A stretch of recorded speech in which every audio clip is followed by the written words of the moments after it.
You ever just look at a jar of honey and really stop to think about what it is? I mean, it's more than just something sweet for your tea, right? It's the final product of this incredible natural process, this delicate partnership between millions of creatures and us.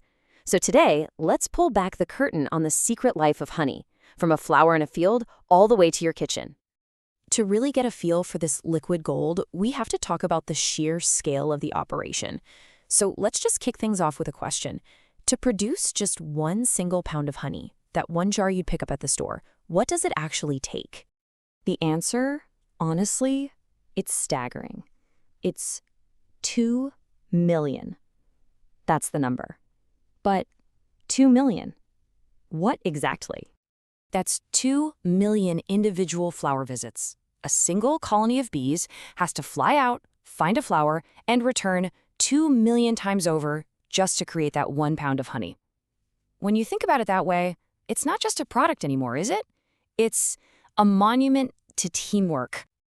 And that brings us to our first section, the bee's impossible task. We're going to zoom in on that massive number and see how the work of a tiny individual bee scales up into something truly extraordinary. So let's start with just one worker bee. In her whole, short, incredibly busy life, she will produce about half a teaspoon of honey.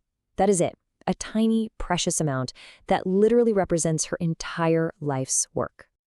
But here's where the magic of the colony just blows your mind. While one single bee makes half a teaspoon, a healthy, thriving hive in a really good year can crank out up to 700 pounds of honey. It's just an incredible example of what tens of thousands of individuals can do when they're all working for the same goal. Okay, so if a hive is making that much honey, where do we humans fit into the picture? Well, that leads us right to the beekeeper's careful harvest, and this is key. It's not about taking everything. It's a partnership that only works because it's based on the surplus. I love this analogy because it captures the idea perfectly. Think of it like this. The bees need somewhere between 40 and 100 pounds of honey stored away as their principal investment just to survive the winter. If that principle is touched, the whole colony could collapse. A good, responsible beekeeper only ever harvests the interest, that extra honey they produce beyond what they absolutely need. And you can't just take the honey whenever you feel like it. Nope. The beekeeper has to wait for a signal from the bees themselves. You see, the bees work to reduce the water in the nectar down to below 18% so it won't ferment. And then they seal each little honeycomb cell with a perfect wax cap. That cap is basically the bees giving the beekeeper the green light. It's ready. So how do you get all that honey out without, a full-on bee riot? Well, one of the most common ways is a really clever little device called a bee escape. It's basically a one-way door. The beekeeper puts this board in. The bees naturally travel down into the main part of the hive to be near the queen, but they can't get back up. You wait about a day and poof, the honey boxes are almost completely empty of bees, ready for a nice, peaceful harvest. Okay, so the honey's been harvested. Now it's on its way to you. But when you get to the store, you're standing there looking at this wall of choices. It can be kind of confusing. So let's make sense of those labels you see on the jar. What's the deal with raw, organic, or processed? Before we even define those terms, we have to talk about that organic label. So a single honeybee colony will fly and forage in a radius of up to 3 miles from its hive. If you do the math on that, that comes out to a foraging area of over 12,000 acres. That's huge. And that massive range is exactly why true certified organic honey is so incredibly rare. To get that label, a beekeeper would have to prove that every single plant in that entire 12,000-acre area is free of pesticides and chemicals. For most places in the world, that's just, it's pretty much impossible. So let's talk about a more common term, raw. Raw honey is pretty much what it sounds like. It's honey straight from the hive. It hasn't been heated or super filtered. This means it has all the good stuff still in it, the natural pollen, the enzymes, all those antioxidants. And because of that, it will crystallize over time. That's not a bad thing, it's actually a sign of quality. On the flip side, you have most of the commercial honey you see in the big supermarkets. That's usually processed. It's heated up or pasteurized and then filtered like crazy to remove any little particles. And why? Well, it keeps it looking smooth and liquid on the shelf for a really, really long time. The trade-off, though, is that this heavy processing can destroy some of those beneficial enzymes and nutrients. Okay, so this brings us to a really important choice for anyone who actually loves honey.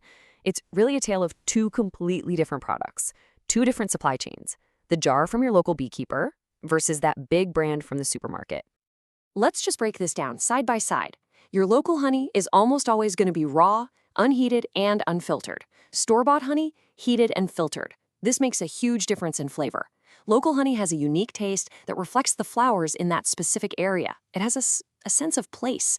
Store-bought honey is usually a blend from all over the world, designed to taste exactly the same every single time. And here's a big one. With local honey, you know the source. The risk of it being cut with cheaper syrups is tiny. With a complex global supply chain, that risk is, unfortunately, a lot higher. But wait, the story doesn't actually end with the honey. A good harvest means using everything the hive provides. Remember those little wax caps they scrape off to get to the honey? Well, that leads us to the hive's other amazing treasure. First off, you have to understand just how valuable beeswax is to the bees themselves. To produce just 1 pound of wax, the bees have to eat about 8 pounds of honey. It's an incredibly expensive process for them, energetically speaking, and that's why beekeepers treat it like gold. And this precious wax gets used everywhere. A lot of it goes right back into the beekeeping world to give new hives a head start. But it's also the secret to amazing, clean-burning candles. It's a key ingredient in cosmetics like lip balms and lotions, and it's even used for industrial polishes and by artists. Seriously, nothing goes to waste. So, from 2 million flower visits to the labels on the shelf, the journey of honey is this amazing story of immense effort and careful partnership, which really just leaves us with one final thought. The next time you're standing in front of that shelf, choosing a jar of honey, what story are you going to be looking for? The story of a consistent global blend, or the unique, unfiltered story of one specific place in time?